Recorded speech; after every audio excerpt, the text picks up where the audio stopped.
श्रीमद्भूषाय नमः। श्रीशैलेशदयापात्रं धीभक्त्याय गुणार्णवं यदीन्द्रप्रवणं वन्दे अन्यजामातरं मुनिं लक्ष्मीनाथसमारम्भां नादयागुणमध्यमाम् अस्मदाचार्यपर्यन्तां वन्दे गुरुपरम्परां कर्कटे पूर्वभक्पुण्यां तुलसीकारसमुद्भवां मान्ये विश्वम्भरां गोदां वन्दे श्रीरङ्गनायकीयं गरुडाय नमस्तुभ्यं नमस्ते पक्षिणां पदे अभोगमादिराजाय सुपर्णाय नमो नमः। रामानुजपदाम्बोजसंसदं गुणवारिदं दयापालमुनिं वन्दे वेदान्तपरिष्ठितं श्रीकौशिकान्वयसुधां पुरिपूर्णचन्द्रं श्रीवेङ्कटार्यपदभङ्गजभृङ्गराजं श्रीकृष्णभयतनोजं तदभक्तबोधं श्रीराघवार्य गुरुवन्वहमाश्रयामि। ओं श्रीमद्भूषाय नमः। சீரமாக இன்னைக்கு 7வது பாசுரம் மிகவும் விசேஷமான அர்த்தம் உண்டு. தீசன்னங்கும் ஆணைச்சாத்தன் கலந்து பேசின பேச்சரவம் கேட்டிலையோ அப்படின்னு. ஆணைச்சாத்தன் அப்படின்னாக்க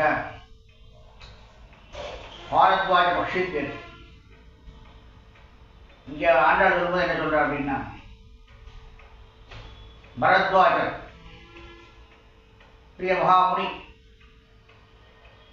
அவருடைய முனி கூட்டங்கள் எல்லா கூட்டங்களும் எல்லாம் சேர்ந்துருக்கா. இவெல்லாம் மகான்கள் பேசும்போது பார்த்தீங்கன்னா ஒன்றும் புரியலைன்னா கூட விசேஷமான ஒரு புரியாது. ஒவ்வொன்று எடுத்தது இது பண்ணி ஒரு சாஸ்திரங்களே ஒரு விஷயங்களை எடுத்து பேசிட்டு பெருமானுடைய ஹரி ஸ்ரீஹரி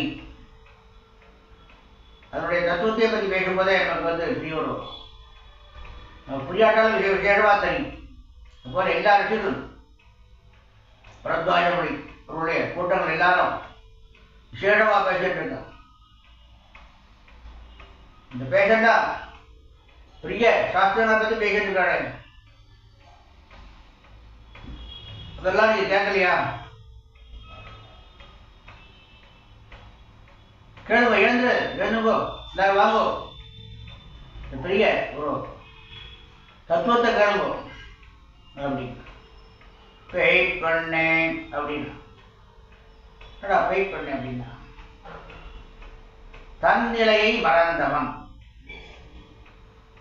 பொதுவா பெரியவா சொல்லுவா, என் நிலையிலும் தன்னிலை மறக்கக்கூடாது அப்படி. வெயிட் பண்ண அப்படின்னாக்க தன் நிலையை மறந்துடுவா. வேற தீய வழியா போகக்கூடாது. தீய வழியா போவான்னா நீங்க என்ன பண்ணணும்? நல் வழியில் இந்த மாதிரி இல்லாத வெளியில சாஸ்திரங்களெல்லாம் கேளுங்க, பெருமானுடைய பற்றி கேளுங்க, பகவத் நாமத்தை கேளுங்க அப்படின்னு கூப்பிடுற. என்ன அப்படின்னாக்க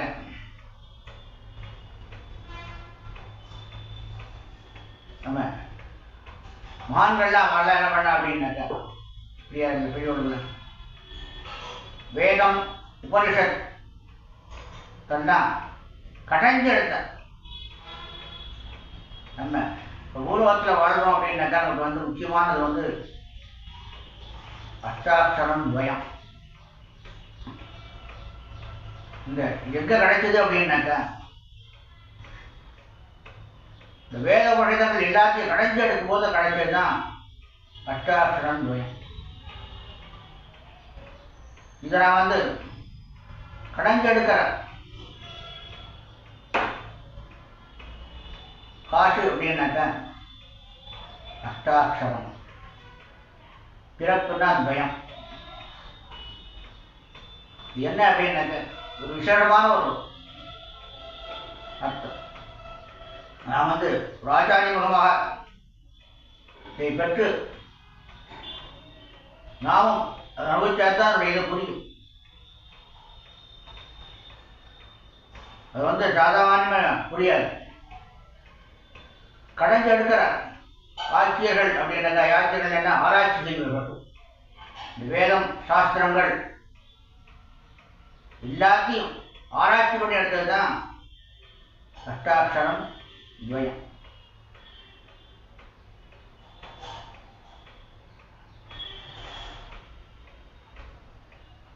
காசும் பிறப்பும் கலகப்ப கைவேற்று வாசனரங்குட ஆட்சியர் மத்தினால் ஓசைப்படுத்த தைரவம் கேட்கிறையோ. இதுதான் தயிர் அப்படின்னாக்க தயிர் விசேஷமா தெரியும். நமக்கு என்ன தயிரை கடைஞ்சி எடுத்தா நமக்கு என்ன கிடைக்கும்? வெண்ணெய். வெண்ணெய் அப்படின்னா நெய். நெய் என்பது என்ன? பகவத் சம்பந்தம், பகவத்துடைய உள்ளது. இந்த நெய் விளக்கு போடலாம். சும்மா பிரசாதம் பண்ணுறது. ஒரு மக்களுக்கு என்ன ஒரு உடம்புல என்ன பாதிப்பு அப்படின்னால நிறைய பேர் நெய் கலந்து கொடுக்க சொல்லுவோம். நெய் கொடுத்தாக்கா உடம்புல ஆரோக்கியமாக இருக்கும், நோய் கரைந்து ஓடிவிடும். அதே போல நமக்கு கிடைச்சதுக்கு என்ன பொக்கிஷம் அஷ்டாட்சரம். அதை நாம் இது விட்டுவிடக்கூடாது. அதுதான் இங்கே விஷயமாக சொல்கிறாங்க. அஷ்டாட்சரத்தை பற்றி சொல்கிறது தான் இந்த திடமான அர்த்தங்கள்.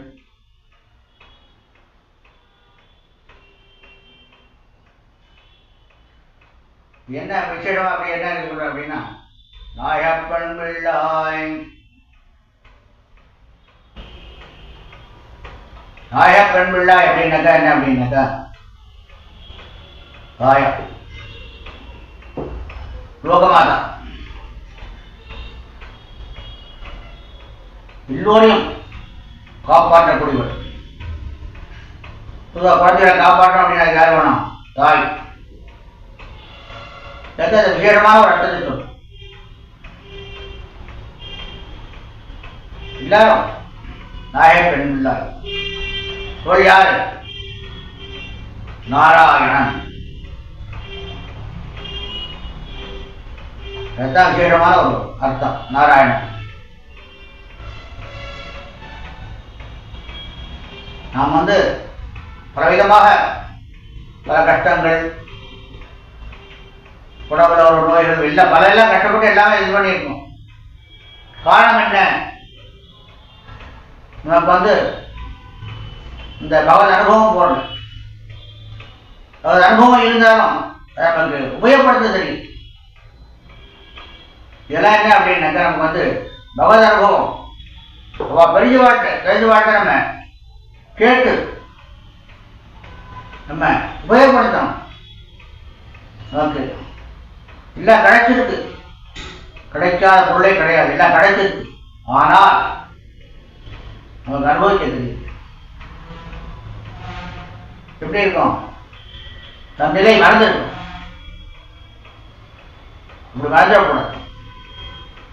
நம் நிலை என்ன, நாம் எப்படி இருக்க வேண்டும் என்பதை முதலில் தெரிந்து கொள்ள வேண்டும். தெரிந்து கொண்டு என்றா புரிந்து கொண்டு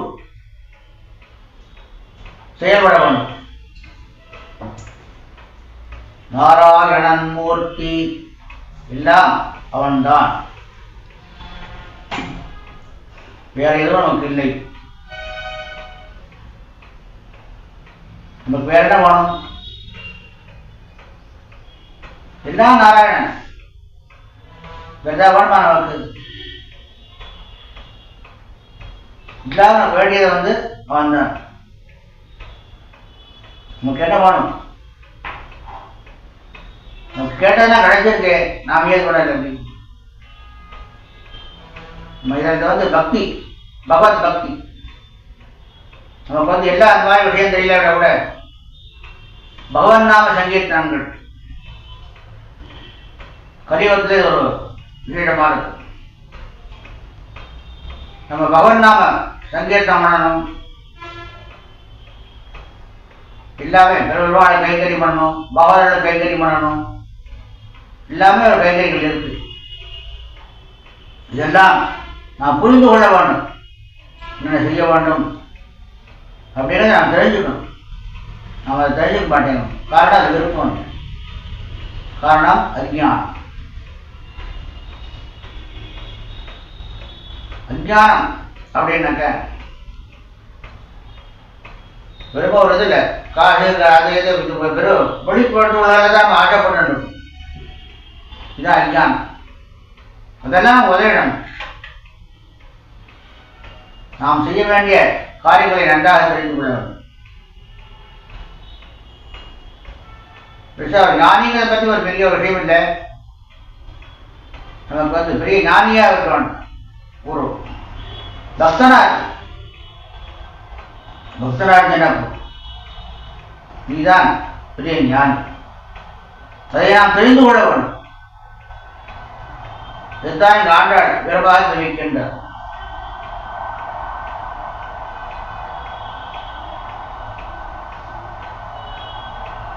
என்ன சொல்றா அப்படின்னு, கேசவனை பாடவும் நீ கேட்டே கிடத்தியோ. கேசவன் எம்பெருமான் சர்வேஸ்வரன் எல்லாரும் பஜனை பண்ணிட்டு இருக்கா. பகவத் பக்தி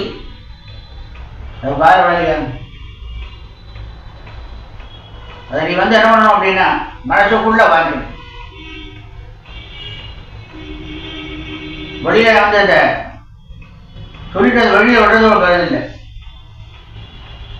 மனசுல வாங்கிக்கணும். மனத்தினால் சிந்திக்க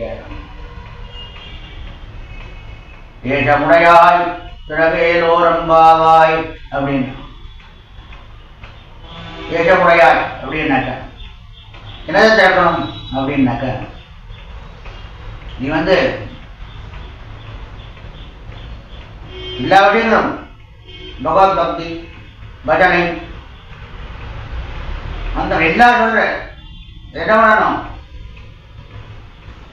எல்லாம் பகவத் பக்தி நன்றாக மனதை திறந்து காட்டு.